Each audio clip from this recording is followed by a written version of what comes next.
Okay, so welcome back, everybody. So the purpose of today's lecture is really to get in a few more examples of double integrals before we move to a recurring thing that's going to happen in chapter 14, which is what we'll ultimately call coordinate changes or change of variables. And so this is kind of the last basic material that we do before we see how to deal with some of these issues rather than go through kind of the nastiness here. So at the end of lecture last time, I had stated the following problem. So find the volume of the solid region D bounded above by this paraboloid, z equals 4 minus x squared minus y squared, and below by the xy plane. So here's a quick picture of this. So here's my graph of that paraboloid. So 4 minus x squared minus y squared looks something like that, right? This is like one of the first things we actually plotted, right, in chapter 13. It's one of the first, one of the first sketches we did. And so this region R here that I discovered is not actually stated in the problem itself. And so this is an example of one of these questions that are phrased in such a way that it's actually R is not explicitly given to you, but you're expected to find R from this description. Okay, and so we have this paraboloid, z equals 4 minus x squared minus y squared. It's bounded below by the xy plane. So then what is that region R? Well, it is the region inside the level curve at the level z equals 0, the xy plane. So we saw that that level curve is in fact a circle of radius 2, and so R is the closed circular disk of radius 2, so it's the circle of radius 2 and everything inside of it in the plane. So it is the set of all xy in the xy plane such that x squared plus y squared is less than or equal to 4. Okay, now this is describing the region in that way sounds really simple, sounds really easy, and in fact, no pun intended, this is a simple region. So if I look at this region, it is simple. It has an upper and lower, but it also has a left and right that I could find functions of y, right? Describing a left and right bounding function. So this is a simple region, and it's also simple to describe because it's just a closed circular disk of some radius. So this is one of the nicer regions I can come across. But in terms of writing this as being a region bounded by an upper function and a lower function of x, these functions are kind of nasty, right? So the description of R described in this way is kind of unwieldy, right? So y is bounded by these two functions, x is bounded by minus 2 and 2. And so if we actually write out the double integral that we're trying to compute here, that is what it looks like. And that is kind of an unwieldy, nasty looking expression. And as we'll see, our intuition there is not wrong. This is kind of a hideous thing that we have to compute here. Okay. Now the reason for doing this, and this is a perfect time for me to do this in this lecture that I'm uploading later, because this is kind of a supplemental calculation. I'm including this just to show you how much harder it would be without what we're about to do tomorrow in lecture. So anyway, this is the double integral that we compute to find this volume. Okay, so here's the double integral that I've boxed there. I boxed this at the end of lecture last time, and so now it's on me to actually compute this. And so what does this look like? Well, let's just copy this on my next page so that it looks nice. So I have this volume that I'm computing, and that volume is computed as that double integral that I just took away. So that is the integral from minus 2 to 2, the integral from minus root 4 minus x squared to plus root 4 minus x squared of 4 minus x squared minus y squared dy dx. Okay. Now, there's some things to say about this, but I won't get into that until after we've computed this. So we are going to trudge like ahead. We're not going to pay attention to maybe a more intelligent way of dealing with this. We're just going to do this assuming, that we don't notice anything here. The thing that I'm referring to is that this region that I'm computing the volume of is very symmetrical. Okay, so as you're watching this, you can think how you might be able to use that symmetry to your advantage to compute this in a slightly different way. Okay, and save yourself a lot of hassle. We'll actually see better examples of this when in the next section. Well, I don't know if they're better examples, but we will see more examples of this in the next section as well that are kind of easier to compute. But I'll at least bring it up here because it's worth mentioning. So anyway, I want to compute this double integral. So what do I do? How do I do this? So I do the inside integral first with respect to y, and then I'm evaluating from this function to this function.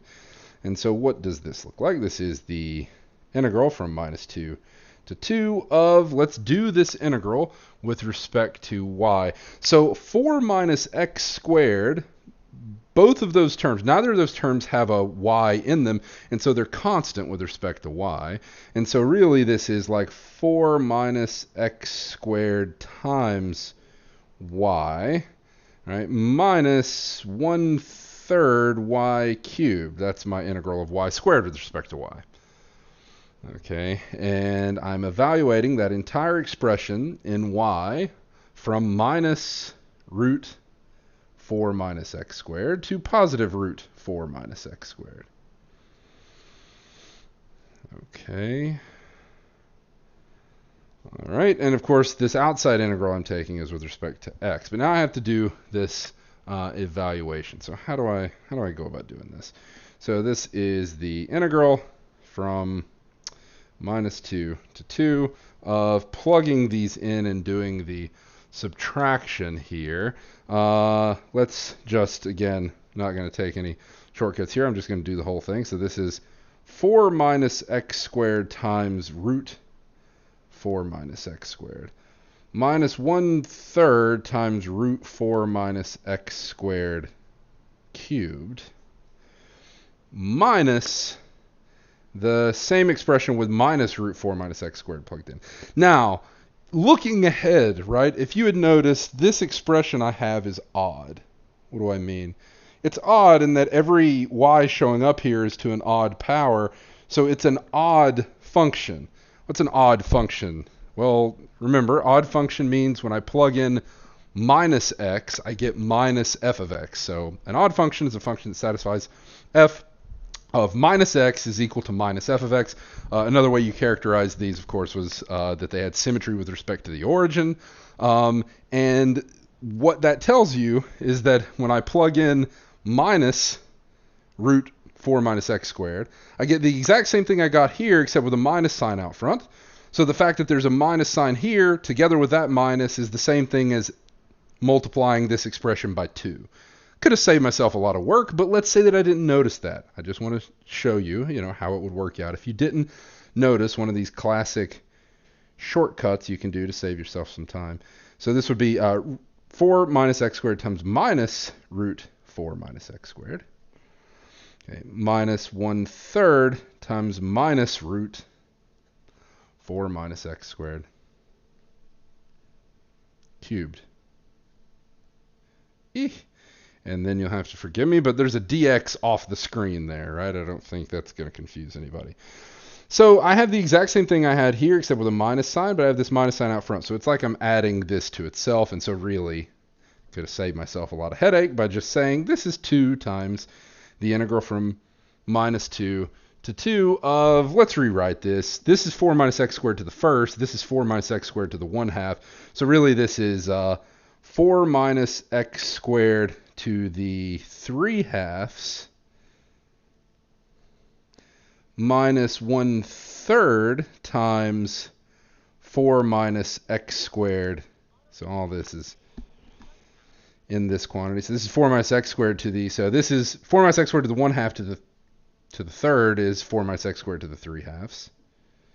Okay, dx. Okay. So I can actually further simplify This, because this is 1 times 4 minus x squared to the 3 halves minus 1/3 4 minus x squared to the 3 halves.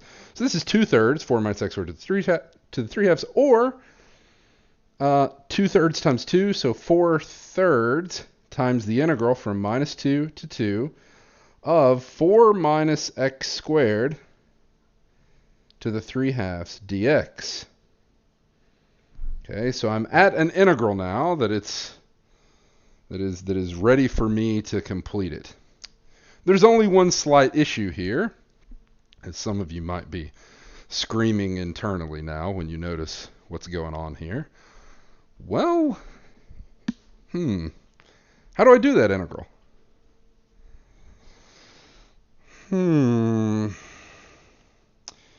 this integral is a little tough, right? Maybe you say, oh, I try to do u sub, right? Well, give me a u sub that's going to work. Right, give me a substitution like that that's going to work. You'll quickly see that the u sub that you try to do just doesn't work for this. What is needed here?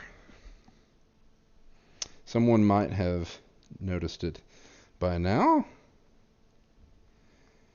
Trig sub, your favorite Calc 2 topic. Trig sub is needed. So when we began this chapter, and even earlier in the course when I warned you, or I guess I gave you an anti-warning, right, that the integrals that you did in this class weren't going to be as hard as Calc 2 integrals in general. And I told you that the book in chapter 14 has like a single example with a trig sub integral. This is that single example. Okay, and so what trig sub needs to be done here? So you might remember there was a rule, right? There was a table that you had to memorize at some point in Calc 2 that told you which trig sub you wanted to do in the event that you had minus x squared here, right? You have a squared minus x squared to some power involving a radical. What was the thing that you wanted to do to get rid of it? So if this is a, you wanted to do a sine theta, right? So 2 sine theta is going to work. So the trig sub you're going to do is x equals 2 sine theta, if you like. When you do the trig sub x equals 2 sine theta and you go through all of that, I'm going to truncate this. And in case you're screaming at me now saying, wait, show every single step. The reason why I'm going to shortcut this is because you're going to see that we don't need to do something this messy in general. So that's why I'm not worrying too much about it. When you go through the algebra involved in doing this trig sub, you'll find that this transforms into the integral 64/3 times the integral. Remember, your limits of integration change when you do trig sub, right? Because x now, since x needs to go from minus 2 to 2, minus 2, that's implying sine of theta is minus 1. Well, where does that happen? That happens at minus pi over 2. When x is equal to 2, you have 2 is equal to 2 sine theta, so that's implying sine theta is equal to 1. When does that happen? Oh, yeah, pi over 2. All right, so there's my other limit of integration there. And then what does this expression become? This actually becomes cosine to the 4th theta d theta. And you're like, okay, that's nice. But then you think for a second, you're like, oh, wait, no, it's not. Right? That's not nice. In fact, now I have to use trig integral trickery, right? I have to do trig integral trickery to reduce the powers here. So next is trig integral trickery with algebra to reduce the powers cosine of the 4th theta. There was a general process that you followed to do that in Calc 2. You could do that. You could follow that general process, or you could use a canned general power reduction formula, which is in chapter 8 of our textbook. But however you do this, whether you do it that way or just reciting that formula, what does this integral become? That integral becomes 64 over 3 times 1/4 times cosine cubed theta times sine theta plus 3/8 times cosine theta sine theta plus 3/8 theta. And all that is evaluated from minus pi over 2 to pi over 2. Well, good news, everybody. Cosine is 0 at pi over 2 and minus pi over 2. So the only term that matters in this whole nasty thing is the last one. And so what do I get? I get 64 thirds times 3 eighths times pi over 2 plus itself. So what do I get? So these terms cancel. These go away. These go to 0 because there's cosine of theta is 0 at both of these endpoints. And so what I get is 2 times 64 thirds times 3 eighths times pi over 2. Okay, and so that is 64 eighths times pi, or 8 pi. Now, I really wanted to give a numerical answer to this. You might be confused for a second. You say, wait, I thought you said all these double integrals give numerical answers. Yes, of course they do. But the reason why I wanted to make sure that you remembered this numerical answer to this question is because we are going to return to this question, and we're going to do this question again in a little bit, not in this lecture, maybe in tomorrow's lecture. We're going to do this problem again, but we're going to do it using a method that is so fast that we're going to be able to do this in no time flat. We're literally going to be able to do it in like one line. Okay. All right. So it is a basically just a nice way of me showing you that you always want to calculate smarter, not harder, right? So doing gigantic long computation that requires a bunch of fancy algebraic trickery and maybe some stuff from Calc 2, it's best if you can avoid that using some kind of more general theory if possible. Okay, but remember this, the answer to that question about the volume of the solid region bounded above by that paraboloid 4 minus x squared minus y squared and below by the xy plane, that is 8 pi. Now, I mentioned something else. I mentioned that this region is ridiculously symmetric, right? It is very, very symmetric. Okay, so when I asked the question of, do you see a way that you could use this symmetry to your advantage, let's return. I'm going to restate this. We found that the volume of that region in question was computed using this thing. Okay, now,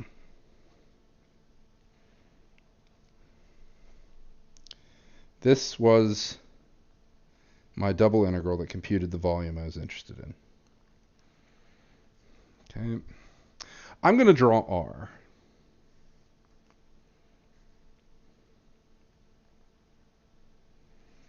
Okay, so here's my R. Okay, so here's R. This is R in the xy plane. The graph of this thing, or the graph of 4 minus x squared minus y squared, of course looks like this. It's this circular paraboloid here.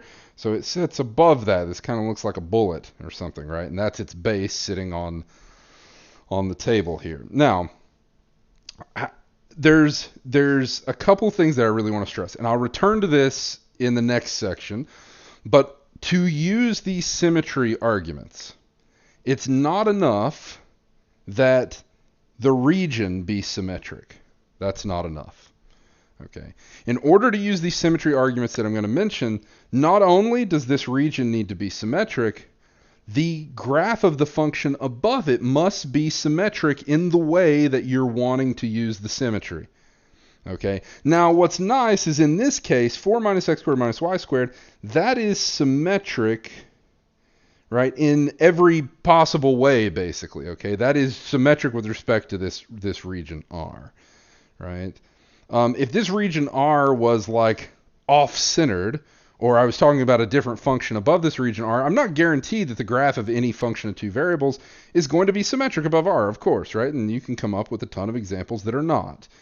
Okay, but because they are, that is why we can do this trickery, or this, I should say, this, using our noggins to come up with nice ways of evaluating this without doing too much work algebraically.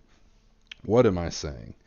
Well, if you look at this region R, you'll note that what if I split R in half?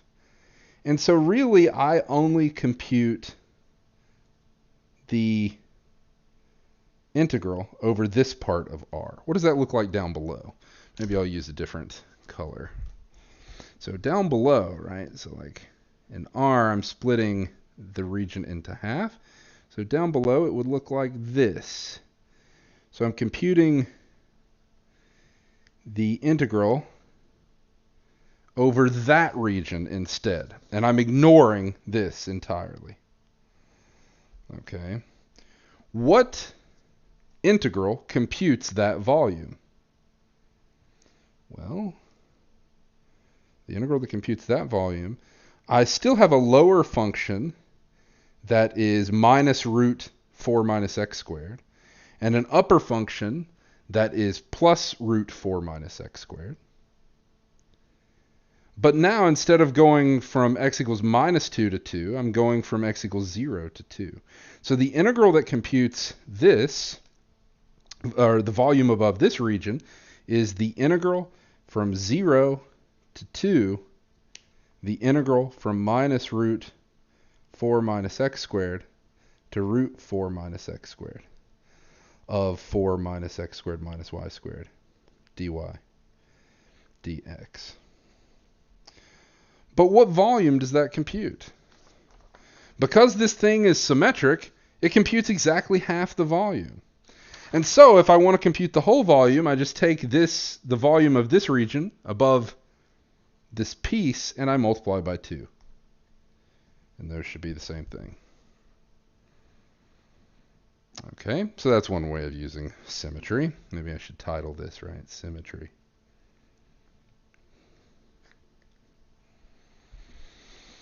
Okay. Okay, let's talk about another one, right?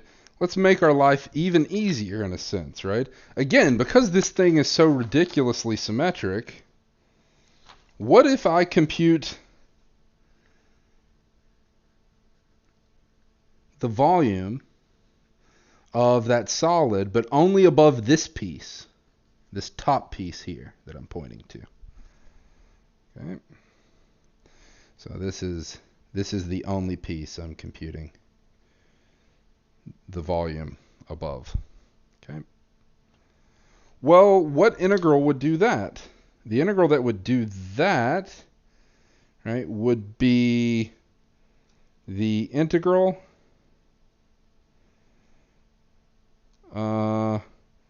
from, now my bottom function here is 0. And my top function is root 4 minus x squared. And from left to right, x is bounded below by 0 and above by 2. And so this is the integral from 0 to 2. The integral from 0 to square root of 4 minus x squared of that same integrand. dy dx. Okay.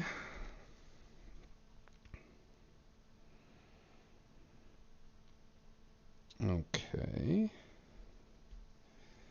But what portion of the volume of that figure is computed by doing this? Well, 1/4 of it, right? Here it is.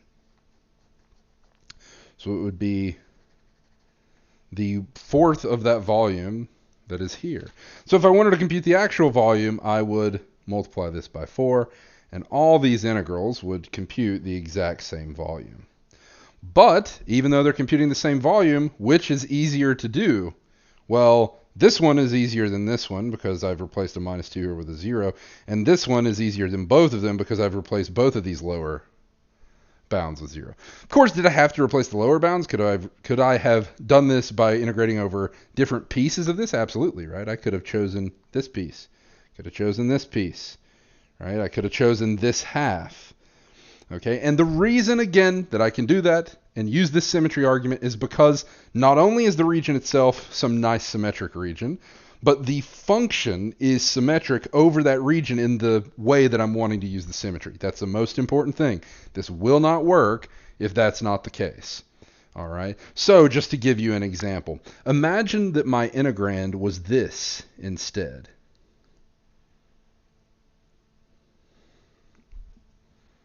Could I use the symmetry argument?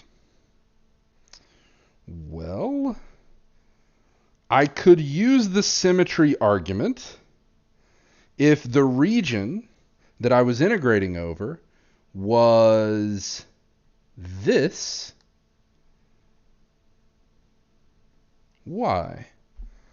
Well, on this region, right, swapping x with minus x, well, that's, if this is where x equals 0 is, there are no minus x values here, so that's fine. Right? I don't have to worry about that. Swapping y with minus y doesn't change anything, and so this is symmetric over these two pieces of that region, right? But I couldn't use a symmetry argument over a region like this because there's not symmetry, right? This, when I actually change x to minus x here, I get a different thing here because it's x cubed. I'm not raising it to an even power. Okay, and so I can't use a symmetry argument over a region like that for an integrand 4 minus x cubed minus y squared. And that's to give you an example of how you can use symmetry to lessen the workload in some of these computations. Okay. Another important thing, kind of the last thing that I will mention about this material before we get into the idea of coordinate transformations. So I want to talk about area of a region using double integrals. And so now is the part where minds get blown, because I tell you that actually you've kind of been doing double integrals the whole time. And you're like, what? How was I doing double integrals back in Calc 1 and Calc 2? So remember that one of kind of like the basic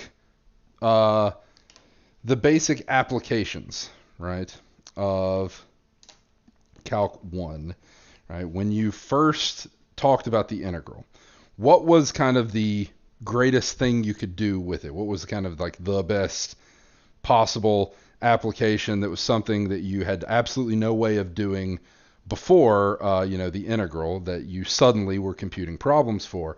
Well, consider a question like this, where I have the graph of two functions, right? So here's the graph of one function. We'll call this function, say, g sub 2 of x, and we'll call this function below it g sub 1 of x, and we're on some interval a to b.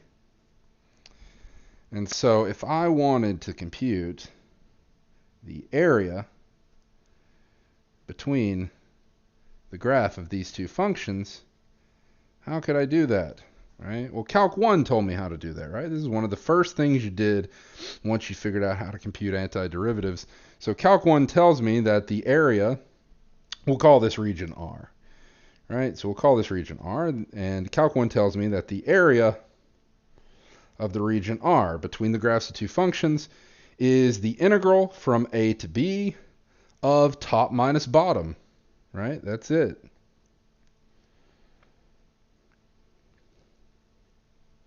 So Calc 1 tells me immediately how I can compute that area.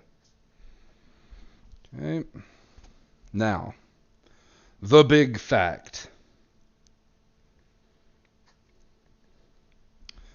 The big fact is that if you have a region R like this, the area of the region R is really computed by taking the double integral over R of the constant function 1 dA.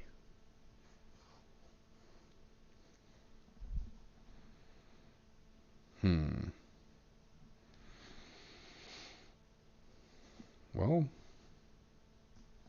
why? Here's my proof, right? The double integral over r of 1 dA for this region R, and we'll say that this region R, well, just looking at it, it's vertically simple by definition. And so, just quickly, right, writing in our notation, it's vertically simple, so I have y bounded above and below by functions. It's bounded below by the function g sub 1 of x. It's bounded above by the function g sub 2 of x. And I have x bounded above and below by a and b, right, respectively.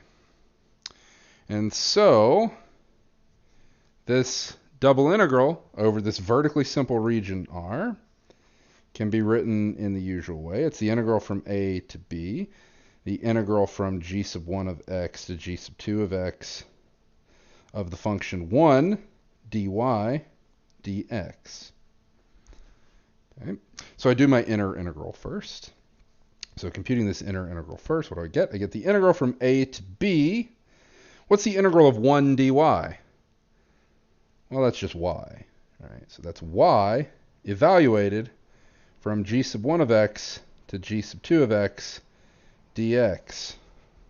Okay, well, let's do this evaluation. So this is equal to the integral from a to b of g sub 2 of x, and plugging in g sub 2 of x first, and I'm subtracting from it g sub 1 of x dx. Oh, wait.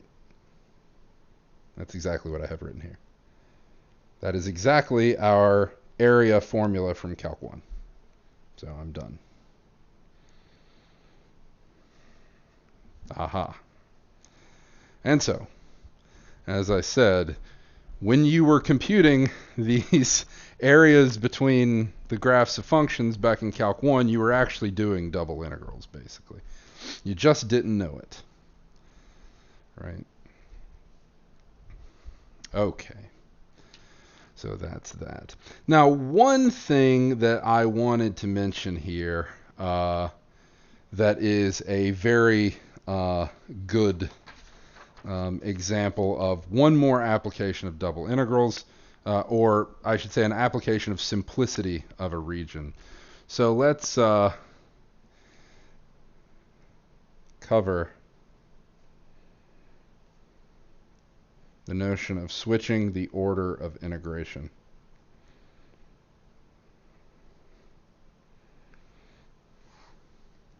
So we know that this is possible because when we first did the definition, right, if the region was simple, right, then we knew that we could compute it in two ways. And we did examples of computing it in two ways, and we saw that we got the right, and we got the same answer. So this only works for simple regions.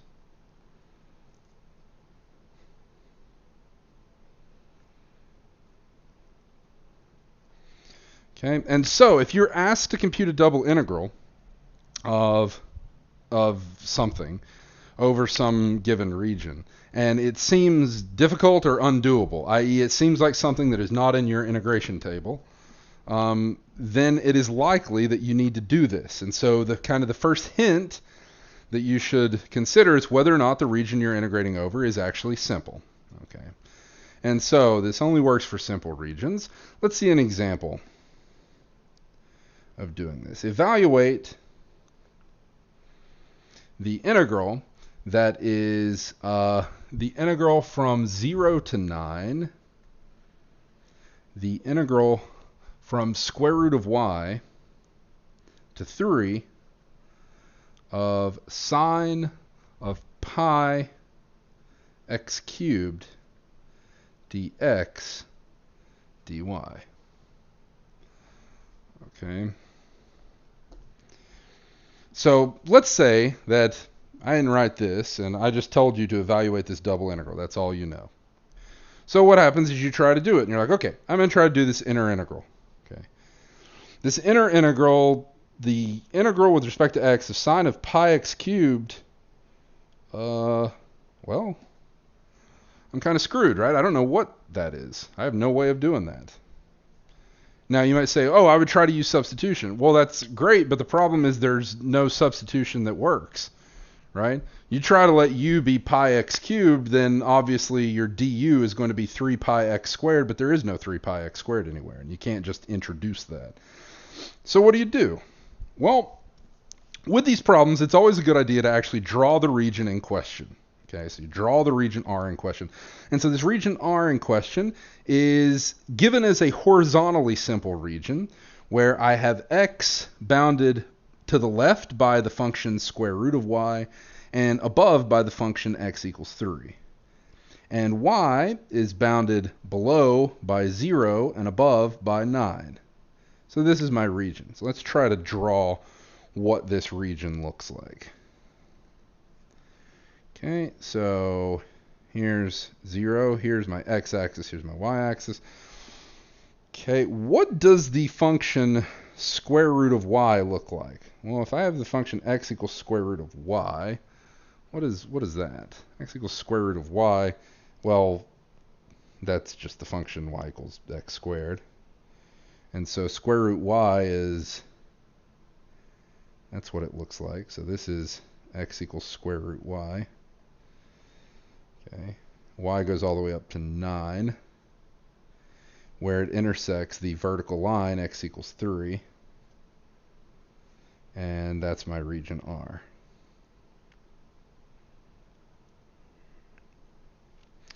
So there's my region R. What do you notice about this region?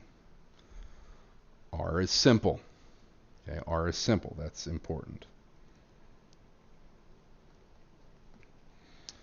R is simple. Big deal. Okay. R is simple means that it's both horizontally simple and vertically simple. Well, if it's vertically simple, I need to write it as a vertically simple region. Here it is written as a horizontally simple region. So let's write this as a vertically simple region. So what would that be? R would be the region bounded, so now I have y being bounded above and below by functions. It's bounded below by the constant function 0. It's bounded above by the function y equals x squared. And x is bounded on the left by 0 and on the right by 3. And so here is the vertically simple way of describing my region. And so I can swap the order of integration by saying, oh, well, this is the same as the integral from 0 to 3, the integral from 0 to x squared of sine of pi x cubed dy dx. Now, just quickly looking at that, how does this even help you? Well, let's just try to do this. Before, we were trying to do our inner integral with respect to x first. That was a problem because doing this integral with respect to x didn't work. Now we're doing this first integral with respect to y. Well, sine of pi x cubed is a constant with respect to y. All right, so this is the integral from 0 to 3 times sine of pi x cubed times y. Right, evaluated from 0 to x squared dx. Right, because this thing is just a constant with respect to y. Okay, so then this is equal to the integral from 0 to 3 of x squared sine of pi x cubed dx. Because plugging in 0, I get 0. Aha! Now you see how this works. Right? So now you see how this works. Because now, if I'd use u sub, I actually have the x squared here. So using u sub, if u is pi x cubed, du is pi x squared. I don't have a pi here, but if I introduce pi, put a 1 over pi outside, integral of sine is minus cosine. So what is this? This is, I would need a, 3 pi x squared. So I'm missing 3 pi here. So this would be minus 1 over 3 pi times cosine of pi x cubed evaluated from 0 to 3. Okay. In either case, we have cosine of 9 pi, right, which is minus 1, and cosine of 0, which is 1. So this is 2 over 3 pi.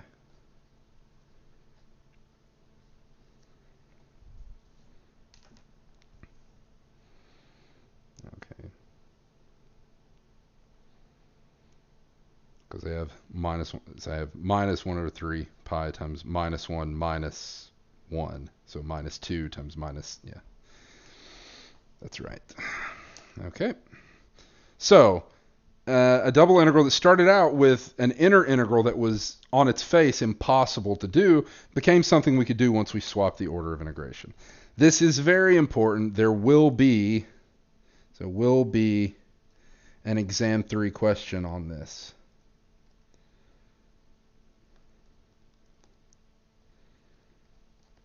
Okay. So there will be an exam 3 question on swapping the order of integration. Okay. So I think that is enough for now, and so I will stop, and I will see you all next time.